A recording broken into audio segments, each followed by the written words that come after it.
Hello TNPSC all in one நேர்களே, அனைவருக்கும் வணக்கம். எல்லோரும் நலமா இருக்கீங்களா? இன்னைக்கு நாம என்ன பார்க்க போறோம்னா 24 ஏப்ரல் 2024 நடப்பு நிகழ்வுகள்ல தேர்வில் எதிர்பார்க்கப்படும் முக்கிய 10 வினாக்களை தான் பார்க்க போறோம். சரிங்களா? வீடியோக்கு போறதுக்கு முன்னாடி டிஎன்பிஎஸ்சி ஆல் இன் ஒன் சேனலை சப்ஸ்கிரைப் பண்ணாதவங்க பண்ணி வச்சுக்கோங்க. மறக்காம பெல் ஐக்கானையும் கிளிக் பண்ணி வச்சுக்கோங்க. அப்பதான் நாங்க போடுற வீடியோ உங்களுக்கு உடனுக்குடனே நோட்டிஃபிகேஷனா வந்து சேரும். சரி, வீடியோக்கு போலாம். முதல் கேள்வி என்னன்னா, செங்கிலாங் விழா எந்த மாநிலத்தில் கொண்டாடப்படுகிறது? செங்கிலாங் ஃபெஸ்டிவல் செலிப்ரேட்டட் பை விச் ஸ்டேட்னு கேட்குறாங்க. இதற்கு சரியான பதில் மேகாலயா என்பதுதான் சரியான பதில். அதாவது 34வது செங்கிலாங் திருவிழா மேகாலயாவில் பஹியாஜர் என்ற இடத்தில் கொண்டாடப்படுகிறது. இதனோட முக்கியத்துவம் என்னன்னா, காசி பூர்வீக நம்பிக்கையை பின்பற்றுபவர்கள் எல்லாம் ஒருங்கிணைந்து இந்த விழாவை செலிப்ரேட் பண்றாங்க. சரிங்களா? நெக்ஸ்ட் கொஸ்டின் போலாம். இரண்டாவது கேள்வி என்னன்னா, 18வது லோக்சபா தேர்தலில் முதல் முறையாக வாக்களித்த பழங்குடியினர் யாருன்னு கேட்குறாங்க. Which tribal people voted for the first time in the 18th Lok Sabha elections? இதற்கு சரியான பதில் சோம்பென் என்பதுதான் சரியான பதில். சரிங்களா? இவங்க இடம் என்னன்னா கிரேட் நிக்கோபார் இடத்துல தான் இந்த பழங்குடியினர் இருக்காங்க. இவர்களுடைய மக்கள் தொகை எவ்வளவுன்னா சுமார் 300 பேர் இருப்பாங்க. இதுல 7 பேர் தான் வாக்களிச்சிருக்காங்க. அதாவது எங்க வாக்களிச்சிருக்காங்கன்னா 411வது வாக்குச்சாவடியில வாக்களிச்சிருக்காங்க. சரிங்களா? நெக்ஸ்ட் கொஸ்டின் போலாம். மூணாவது கொஸ்டின் என்னன்னா, 2023 உலக இராணுவ செலவு இந்தியாவின் தரவரிசை என்னன்னு கேட்குறாங்க.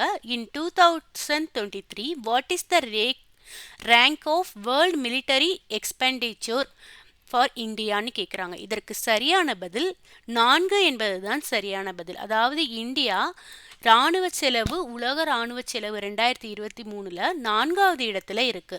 எவ்வளவு செலவு பண்ணியிருக்குன்னா 83.6 பில்லியன் டாலர் செலவு பண்ணி 4வது இடத்துல இருக்கு. சரிங்களா? இந்த அறிக்கையை யார் கொடுத்துருக்காங்கன்னா, ஸ்டாக்ஹோம் சர்வதேச அமைதி ஆராய்ச்சி நிறுவனம் இந்த அறிக்கையை கொடுத்துருக்காங்க. இதுல முதல் இடத்துல யார் இருக்கான்னா அமெரிக்கா தான் முதல் இடத்துல இருக்காங்க.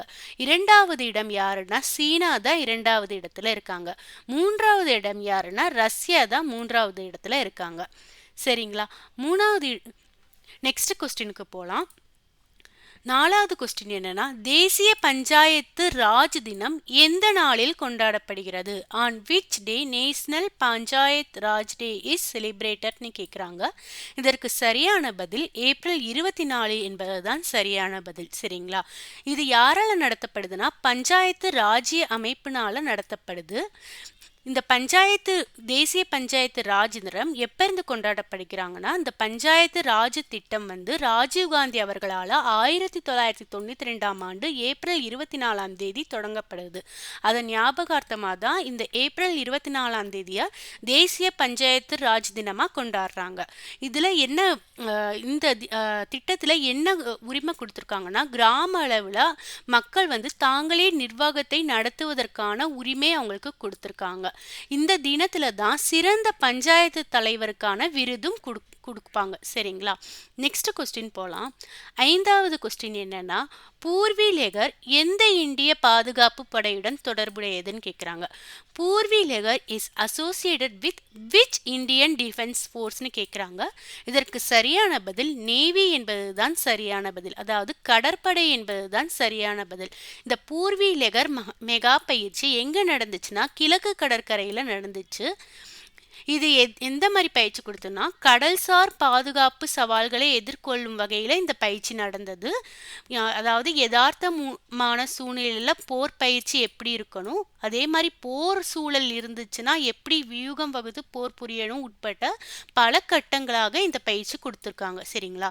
இந்த பயிற்சியில கப்பல்கள், நீர்மூழ்கி கப்பல்கள், விமானங்கள் எல்லாம் பங்கேற்றிருக்கிறாங்க. சரிங்களா? நெக்ஸ்ட் கொஸ்டின் போலாம்.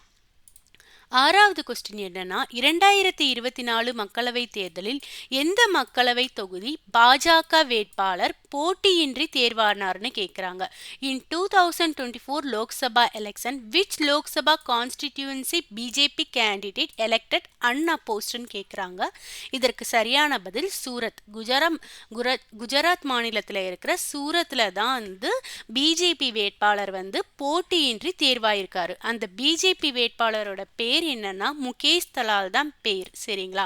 மொத்தம் 24 பேர் வந்து வேட்புமனு தாக்கல் வந்து சூரத்தில் பண்ணியிருக்காங்க. அதில் 9 பேரோட வேட்புமனு தாக்கல் தான் அங்கீகரிச்சிருக்காங்க, மற்றவங்களோடதெல்லாம் ரிஜெக்ட் பண்ணியிருக்காங்க. அதில் ஒருத்தர் தான் காங்கிரஸ் வேட்பாளர் நிலேஷ் பாய் கும்பானி, அவருடைய வேட்புமனு தாக்கலும் நிராகரிச்சிருக்காங்க. சரிங்களா? லாஸ்ட் ஃபைனலாக 9 பேர் தான் செலக்ட் ஆயிருக்கு. தேர்தலுக்கு போகிறதுக்கு முன்னாடியே மற்ற 8 பேருமே வந்து வாபஸ் வாங்கிட்டாங்க. அதனால் இந்த பாஜக பிஜேபி வேட்பாளர் வந்து முகேஷ் தலால் வந்து போட்டியின்றி தேர்வாயிட்டார். சரிங்களா? நெக்ஸ்ட் கொஸ்டின் போகலாம். நெக்ஸ்ட் கொஸ்டின் என்னன்னா பார்சிலோனா ஓப்பன் ஆண்கள் டென்னிஸ் சாம்பியன்ஷிப் கோப்பையை வென்றவர் யாருன்னு கேட்குறாங்க.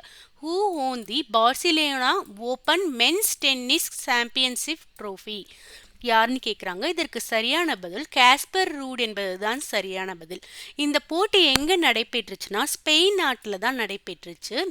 இந்த போட்டியை வின் பண்ண காஸ்பர் ரூட் எந்த நாட்டை சேர்ந்தவர்னா நார்வே நாட்டு வீரர். இவர் யாருடைய மோதினார்னா கிரீஸ் நாட்டு வீரர் சிட்சிபாஸோட தான் மோதிருக்காரு. சரிங்களா? நெக்ஸ்ட் கொஸ்டின் போகலாம். 8வது கொஸ்டின் என்னன்னா புலனாய்வு பிரிவின் சிறப்பு இயக்குனராக நியமிக்கப்பட்டவர் யாருன்னு கேட்குறாங்க. Who has been appointed as special director bureau of இன்வெஸ்டிகேஷன்னு கேட்குறாங்க. இதற்கு சரியான பதில் சப்னா திவாரி என்பதுதான் சரியான பதில். இவர் யாருன்னா ஒடிசா கேடரில் இருக்கிற ஐபிஎஸ் அதிகாரி. சரிங்களா? இவர் இப்போ என்னவா பணிபுரிஞ்சிட்டு இருக்காருன்னா புலனாய்வு பிரிவின் கூடுதல் இயக்குனராக பணிபுரிஞ்சிட்டு இருக்காரு. இப்போ அவருக்கு சிறப்பு இயக்குனராக நியமனம் செஞ்சிருக்காங்க. இவருடைய பதவி காலம் எவ்வளவுனா 2 ஆண்டுகள். இவருடைய பதவி எப்போ முடியுதுன்னா ஏப்ரல் 30, 2026 அப்போ முடியுது. சரிங்களா? நெக்ஸ்ட் கொஸ்டின் போகலாம். 9வது கொஸ்டின் என்னன்னா 2023ஆம் ஆண்டில் மால்கம் ஆதிசேஷியா விருதுக்கு யார் தேர்ந்தெடுக்கப்பட்டார்? Who has been selected for the Malcolm Adisessia Award in 2023ன்னு கேட்குறாங்க.